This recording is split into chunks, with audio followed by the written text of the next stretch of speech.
राधे राधे, जय श्री कृष्ण। आज का मेरा टॉपिक है, मुख्य मुद्दा है जिस पर मुझे कुछ वक्तव्य अपना विवेचना वर्णन प्रस्तुत करना है। वो है सोना। शब्द सुनते ही अचानक मन में ये कॉन्सेप्ट बन जाता है, खा पी करके सो जाना, वो भी सेंस है। और दूसरा धातु, मेटल, सोना सबसे कीमती तो नहीं कहा जा सकता। आजकल इसकी जगह पर प्लेटिनम ने स्थान ले लिया है। उसके भी आभूषण बनने लगे, इसलिए सोने से ज़्यादा कीमती अब प्लेटिनम हो गया है। फिलहाल मैं यहाँ पर ये सब जो ले रहा हूँ, सोना दो सेंस में, एक तो नीड वाला और दूसरा धातु के रूप में। तो सबसे पहले मैं धातु के रूप में उसके बारे में एक दोहा सुना रहा हूँ कि सोना कितना जो है ये हानिकारक है। हाँ, है तो बहुत लाभदायक। सारी प्रतिष्ठा इसी पर निर्भर है। किसी भी देश की करेंसी इसी से आंकी जाती है कि कितना सोना, कितने टन, कितने हज़ार मैट्रिक टन सोना संग्रहित है। तो पहले वो दोहा सुना रहा हूँ कि कनक कनक ते 100 गुनी, कनक कनक ते 100 गुनी, माँ दकता अधिकाय, वा पाए बौराए जग, वा खाए बौराए। कनक शब्द यहाँ 2 बार यूज हुआ है। एक कनक का मतलब सोना और दूसरा कनक धतूरा को कहते हैं। वनस्पति एक है, औषधि वनस्पति है जो बहुत ही जहरीला होता है, जिसको खाना समझ लो मृत्यु को निमंत्रण देना जैसा है। मगर दवाइयों में इसका भरपूर संशोधन के बाद इसका दवाइयों में उपयोग होता है। धतूरा कनक का मतलब। तो एक तो सोना, दोनों सोना जो है, सोना जो बताया कि कनक कनक से 100 गुनी, कहाँ धतूरा, उसकी क्या कीमत, कहीं भी आवारा की तरह पैदा हो जाता है। और दूसरी तरफ सोना, दोनों की कीमत में बहुत अंतर है। लेकिन कहा है कि जहर दोनों में है, वह पाए बौराए जग। हाँ, सोने को तो केवल पा जाते हैं, उसका सानिध्य हो जाता है तो चाल चलन संस्कार सब बदल जाते हैं। और वह खाए बौराए जग। और दूसरा जो सोना धतूरा है, उसको तो आदमी खाता है, निगलता है, पेट के अंदर जाता है, तब जाकर कहीं वो पागलपन आता है, बौरा जाता है, यानी पागलपन की क्रिया करने लगता है।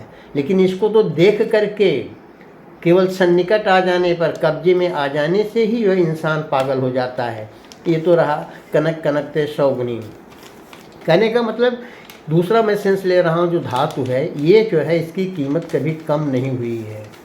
पिछले, जब से मैं जानकार हुआ हूँ, देख रहा हूँ, लगभग पिछले 30-40 साल से ये मेरी जानकारी जहाँ तक है, मैं समझ रहा हूँ, मुझे याद जहाँ तक है, जिसका भाव 400 रुपये प्रति तोला, और उस ज़माने में 12 ग्राम, तब से मुझे याद है। और आज ये पहुंच गया है 1.25 लाख के ऊपर एक तोला, और वज़न भी जो है कम हो गया, 12 ग्राम के बजाय 10 ग्राम। ये बढ़ते बढ़ते कहाँ तक चला गया और कहाँ तक जाएगा, इसका कोई सीमा नहीं है। और इसकी कीमत हमेशा बरकरार रहती है। तो सोना जो है सबसे सुंदर इन्वेस्टमेंट है, सोना। और हमारे पुराने ज़माने में लोग धातु के रूप में, गहने के रूप में, बिस्किट के रूप में संग्रह रखते थे। आपातकाल में उसे बेचकर अपना काम, अपने संकट दूर कर लेते थे। लेकिन अब आजकल इसका दूसरा भी रूप हो गया है। बैंकों में पेपर के रूप में, लिखित रूप में धातु प्रत्यक्ष नहीं रहता, लेकिन कीमत वही रहती है। तो और ये कभी कम नहीं हुआ। कम, अगर इसकी कीमत कम हुई है तो केवल दिखावा के लिए। 4 कदम अगर पीछे आया है तो अगली बार 12 कदम छलांग मार करके इसकी कीमत ऊपर चली जाती है। हाँ, तो कहने के लिए है, धातुओं में सोना सबसे कीमती, और इसका जो है बहुत ही सुंदर जो है संग्रह है। जहाँ जिस घर में रहेगा वहाँ अच्छी बरकत, लक्ष्मी का निवास इसमें। हाँ, हर तरह से तो संग्रह करिए, लेकिन खेत गिरवी रख के, किडनी बेच करके सोना संग्रह करना ही नहीं। यदि संभव है, बचत है, तो अन्य रूप में, और जहाँ आप बचत करते हैं, बचत के और जो साधन आपके हैं, वहाँ न करके इसमें इन्वेस्ट करना अच्छा है, क्योंकि ये कभी घटता नहीं है।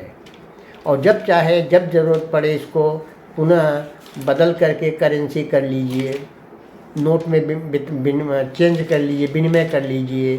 तो ये सबसे अच्छी बात है। और एक कहा भी गया है, लास्ट में कह रहा हूँ, एक सुंदर पंक्ति है, सर्वे गुणाम आश्रयन्ते कांचनम। कंचन में सभी गुण आ जाते हैं, सारे गुण। जो कीमती है, कीमती धातु है, इस धातु में सारे गुण समाहित है। सर्वे गुणाम आश्रयन्ते कांचनम। ये थोड़ा सा मेरा वक्तव्य सोने के बारे में, स्वर्ण के बारे में रह करके जो भी मन में आता है कुछ इस तरह से व्यक्त करके आप लोगों के सम्मुख हल्का हो जाता हूँ।